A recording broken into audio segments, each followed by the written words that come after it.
Breaking news out of Puerto Rico right now. According to CNN, which is one of the plaintiffs in this case, a judge rejected a motion to delay the release of all documents regarding deaths on that island. That deadline was today. The other plaintiff in this case is the Puerto Rico Center for Investigative Journalism. They filed a lawsuit to get to the bottom of the death toll when it comes to Hurricane Maria. Now, the official death toll, you'll recall, is 64, but others believe it could be in the thousands. Dave Malkoff is in Puerto Rico, and we'll have live reports shortly on the latest. But right now, he has a closer look at why it's so hard to identify just how many people died as a result of Hurricane Maria. Dave Malkoff, The Weather Channel. And of course, as soon as we get word from San Juan today, we'll bring that to you live. So far, the Puerto Rican government has been silent on this lawsuit. We have invited the governor of Puerto Rico to appear on the Weather Channel to discuss these deaths and the preparations they're making for this coming hurricane season. The invitation still stands. Can you imagine being without power for 9 months straight? After 9 days, you're ready to just call it quits and move. Mark, when my power goes out, if it's out for 9 hours, I'm ready to call it quit and move.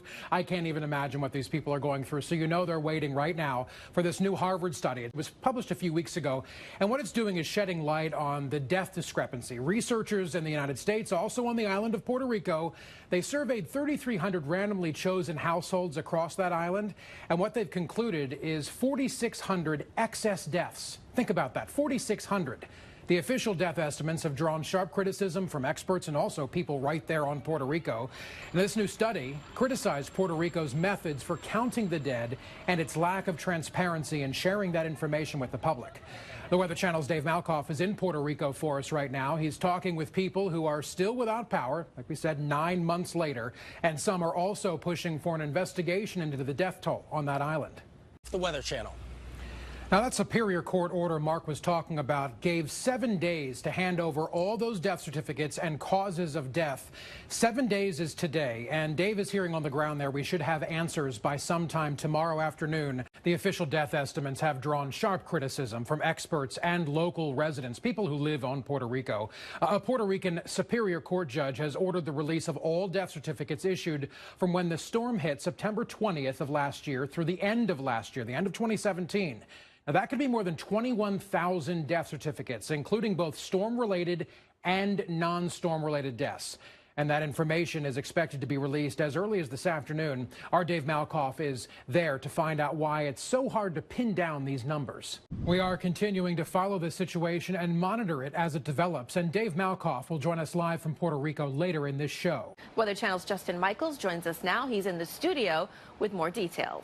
Well, Julie, the official death toll from Hurricane Maria is coming under a lot of intense scrutiny. And here's what we know right now. Take a look, folks.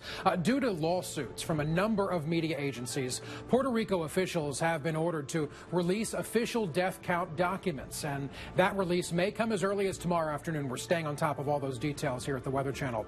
In New York City, though, yesterday, Sunday, marchers in the city's annual Puerto Rico Day Parade wore shirts with the number 4645 plus. Which is what some estimates say the official death toll actually is.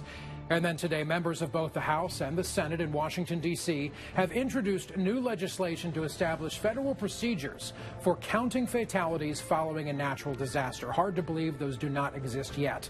Now, that higher tally comes from a Harvard study. The official count from Puerto Rico is 64 deaths. Our Dave Malkoff reports from Puerto Rico on why that discrepancy could make a huge difference. Incredible reporting from Dave there for us, and we're following all the newest developments closely. Again, Dave Malkoff there in Puerto Rico, and I'm going to be right here in studio, also the newsroom, as we keep standing by for any breaking news updates about that death toll in Puerto Rico.